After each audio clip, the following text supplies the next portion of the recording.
Hola, buen día, ¿cómo están ustedes, amigos plomovidentes? ¿Cómo me les va? Bueno, como siempre aquí en tu canal Plomo Parejo, tu amigo Iván Ballestero. Aprovecho y le pregunto a nuestro invitado del día de hoy, Isnardi Noel Baisten Pérez, ¿quién piensa él puede ser el relevo de Nicolás Maduro? Se habla que hay que cambiar el liderazgo en el PSUV, y Nicolás Maduro no la tiene todas con él, nadie le cree dentro del PSUV, es cuestionado y ya se habla de que tiene que haber un cambio de liderazgo para levantar lo que hiciera Hugo Chávez Frías y que Nicolás Maduro enterrara. ¿Quién crees tú que será el nuevo líder del PSUV? Hola, ¿qué tal amigos de Plomo Parejo? Iván Ballesteros. Iván, muchísimas gracias. Un honor una vez más estar en tu programa tan prestigioso.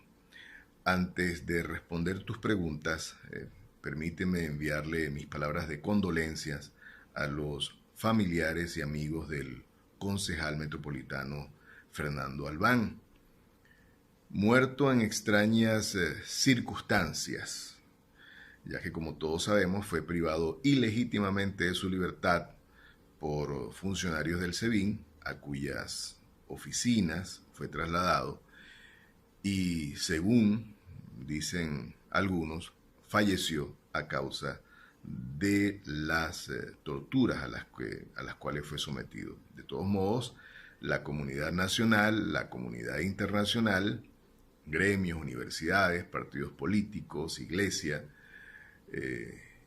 ha solicitado una investigación independiente que arroje las circunstancias de modo y lugar en las cuales o bajo las cuales falleció el concejal metropolitano Fernando Albán. De más está decir, Iván, amigos, que la muerte del concejal Fernando Albán se suma a ese expediente que por violaciones a los derechos humanos se le sigue en la Corte Penal Internacional al régimen de Nicolás Maduro. En medio de ese dolor e indignación que nos produjo la muerte del concejal Albán, el régimen, quizás para distraer, dicen algunos, distraer la atención sobre las dudas que hay sobre la muerte y repito, para nada claras, del concejal Fernando Albán, el régimen excarceló, luego de 4 años de injustificada cárcel, al joven Laurent Saleh. Pero, una vez más, violando la Constitución, porque Laurent Saleh fue desterrado a España. O sea, fue extrañado, también como se conoce ese delito o esa acción de extrañamiento, de destierro, por cierto, prohibida por la Constitución de la República Bolivariana de Venezuela. Sin embargo, puede que sea un error el que ha cometido el régimen, error que opera a favor de Laurent Saleh porque su causa también es conocida por la Corte Penal Internacional, a donde Laurent Saleh puede acudir y de viva voz prestar o rendir su testimonio sobre las violaciones a las cuales fue sometido, las vejaciones, las humillaciones, los malos tratos, los tratos inhumanos que ha sufrido él y que sufren otros presos políticos venezolanos. Iván, tú me preguntas, ¿por qué razón yo no creo en ningún líder del PSV para que sea capaz de sacar adelante a Venezuela de la crisis en la que está? Y supongo que la pregunta me la haces porque varios personeros o personajes de la oposición vienen hablando de un gobierno de transición. Y no solamente se habla de un gobierno de transición desde acá, digamos, declaraciones que se dan en lo interno de Venezuela, sino también en lo externo se está solicitando la conformación de un gobierno de transición. Y lo que te iba a decir es que los personajes o los personeros de la oposición, entre comillas, insisto, han insistido en que ese gobierno de transición debe estar conformado por, entre otros, militares y disidentes del chavismo. ¿Por qué? Bueno, porque se supone que los disidentes del chavismo ahora al parecer son opositores, ¿no? Pero yo no le doy el voto de confianza, no confío, no creo en ningún disidente del chavismo, porque al final de cuentas, ¿qué es lo que defienden los disidentes del chavismo? Se oponen a Nicolás Maduro porque según ellos traicionó el legado de Chávez. Y ellos, los disidentes, defienden el legado de Chávez. Ahora, ¿cuál es el legado de Chávez? Gracias al legado de Chávez estamos padeciendo en este país hambre, escasez de alimentos y medicinas, hiperinflación y lógicamente una devaluación terrible de nuestra moneda. ¿Sabe? Recordemos que Chávez, cuando dijo que le dieran su millardito, hubo que modificar la ley del Banco Central de Venezuela y se le permitió al Banco Central de Venezuela, cosa que está prohibida expresamente por la Constitución, financiar el gasto público. Lógicamente eso empezó a produjo mayor circulación de bolívares y lógicamente eso presionó hacia la inflación y la devaluación. Además de todas las persecuciones a empresarios, invasiones, expropiaciones, todos esos acuerdos que hizo Chávez, violatorios a la economía venezolana, y a la libertad, independencia y soberanía de Venezuela, acuerdos que llegó con la FARC, con el ELN, con Rusia, con Bielorrusia, con Irán, con China. Todo eso, lógicamente, además de la corrupción que Chávez patrocinó, corrupción en las Fuerzas Armadas, corrupción administrativa, apoyo al narcotráfico, al terrorismo, a ETA, a Hezbollah, la malversación de fondos públicos, la regaladera de dinero, fomentar la corrupción y quiebre de PDVSA, de Corpoelec, de CanTV, las empresas hidrológicas, de las empresas básicas de Guayana. Chávez no es más que el germen que inició la destrucción de Venezuela. Entonces, nadie que venga a hablar de defender al legado de Chávez puede gozar de nuestra buena fe o darles nuestro voto de confianza. Además de todos esos planes, misiones sociales y esos famosos programas sociales que creó Chávez, asesorado lógicamente por Cuba, todo eso forma parte del proceso de devastación de Venezuela. Y Nicolás Maduro ha, si se quiere, aplicado al pie de la letra la receta cubana, porque no se justifica que países como Bolivia, Argentina, Brasil, Ecuador, Nicaragua, algunos todavía forman parte del Foro de Sao Paulo, han tenido mejor desempeño económico que Venezuela. Lógicamente, no hay otra explicación que es un plan deliberado ideado por Chávez, continuado por Maduro, para instaurar el comunismo en Venezuela, quebrar al país completamente para que todos seamos dependientes del Estado. Eso es lo que se llama el control social. Ahí tenemos el CLAP, ahí tenemos el carnet de la patria, todo buscando la forma de controlar a la población, sometiéndola a través de las necesidades.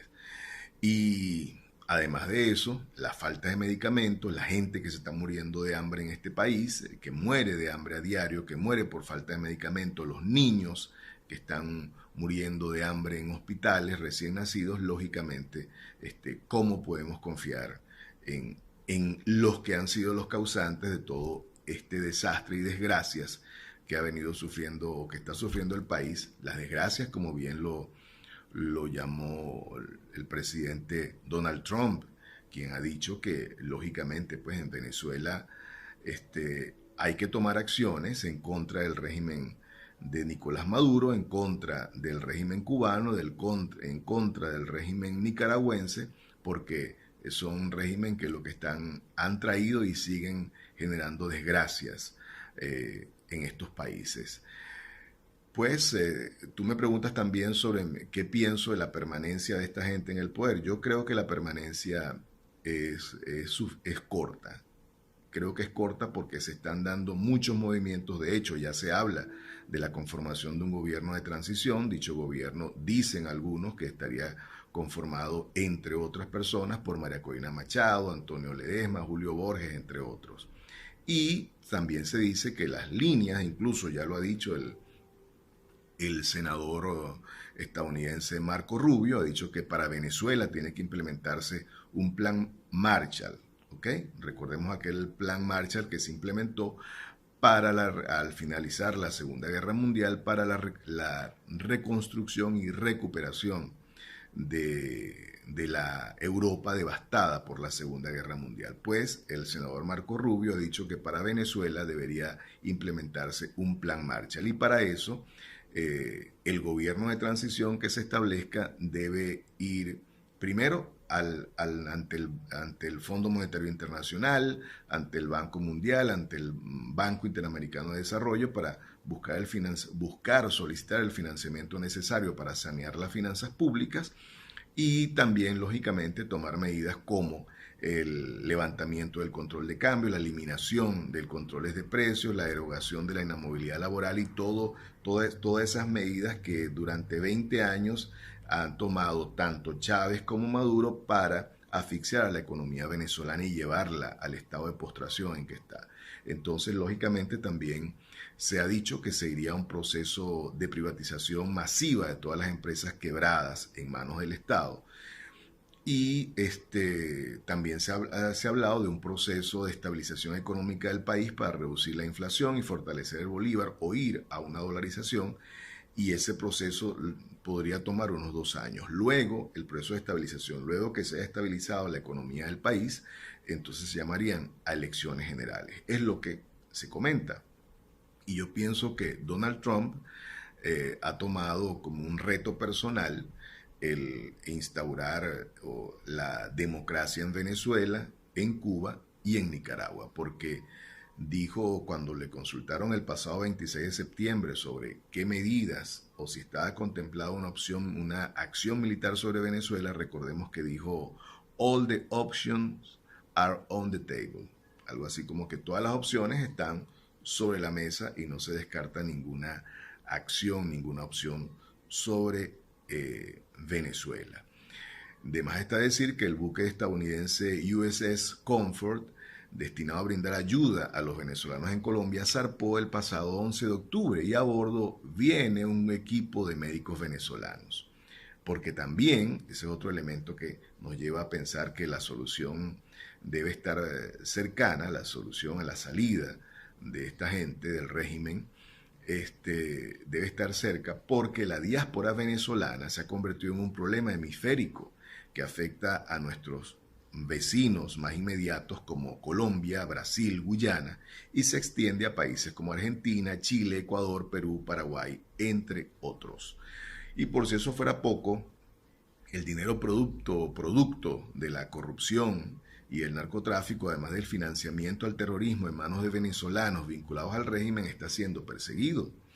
Esta semana se reunieron, tal como lo anunció el secretario del Tesoro de los Estados Unidos, Steven Mnuchin, representante de 15 países, incluyendo los Estados Unidos, para unir esfuerzos para desmantelar las finanzas corruptas de la revolución, como lo llaman. Y por cierto, el pasado 11 de octubre se hicieron importantes nombramientos de funcionarias en el Departamento de Estado, entre las que destacan la secretaria adjunta para Asuntos Hemisféricos, Kimberly Breyer, y la secretaria adjunta de Operaciones de Conflictos y Estabilización, Denise Nathalie. Eso deja mucho que pensar. El ex embajador William Brownfield, quien cumplió servicios en Venezuela y Colombia, es uno de los hombres que más sabe de drogas en la región, y ha dicho que Venezuela debe ser declarada narcoestado. Y insisto, un grupo de senadores integrado por el senador Marco Rubio introdujeron un proyecto de ley para declarar al régimen venezolano y al nicaragüense como amenazas contra los Estados Unidos. Para tal efecto se ha reunido con el jefe del Comando Sur, con el secretario de Inteligencia y con el secretario de Estado para conocer las posibles acciones a tomar contra los regímenes de Venezuela y Nicaragua. Se habla de presionar hasta donde sea posible a los regímenes, pues, a estos regímenes de Venezuela y Nicaragua. Incluso el asesor de seguridad de la Casa Blanca, John Bolton, también ha declarado que el régimen de Venezuela representa un riesgo para la seguridad de los Estados Unidos.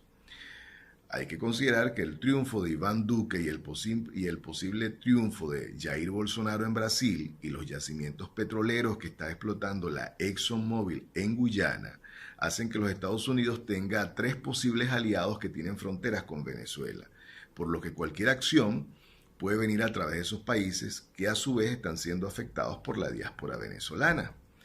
Se habla de presionar hasta donde sea posible por las vías diplomáticas la salida del régimen y si no se logra, entraría una fuerza militar multinacional en acción. El gobierno de los Estados Unidos, Reino Unido, Canadá, Francia, Alemania y muchos otros que luchan contra el terrorismo porque han sido afectados en sus territorios por el terrorismo, relacionan al narcotráfico, la legitimación de capitales y el financiamiento al terrorismo como los países que estén involucrados en ello pueden ser declarados o pueden ser considerados como enemigos. O sea, todo país que facilite ayuda al narcotráfico, que promueva el narcotráfico, que se involucre en narcotráfico, que sea declarado como narcoestado, que a su vez sea considerado que está colaborando con los movimientos terroristas, ya sea brindándole financiamiento o algún tipo de apoyo, pueden ser considerados o son considerados como enemigos a la seguridad de esos países. Y ya hemos visto cómo a raíz de los atentados terroristas del 11 de septiembre del 2001, el gobierno de los Estados Unidos, mediante la ley Patriota o Patriot Act, ha actuado en contra de quienes amenazan su seguridad nacional. Esta semana en los Estados Unidos se inició el proceso de votaciones llamados midterm, mediante el cual se elegirán senadores. Y Donald Trump y el Partido Republicano gozan de mucha popularidad en virtud de los resultados económicos que ha obtenido o que ha brindado el gobierno de Donald Trump. Así que no sería de extrañar que antes de que termine el proceso de votaciones, que culminará el 6 de noviembre, Donald Trump libere a un país de una tiranía comunista para subir su popularidad. Así que, Iván, yo no le apuesto mucho tiempo a la permanencia del régimen. Disculpa si me extendí con el tiempo, sé que no contamos con mucho tiempo, pero creo que era necesario. De verdad, muchísimas gracias por esta oportunidad de dirigirme a tu audiencia y seguimos en contacto. Un honor.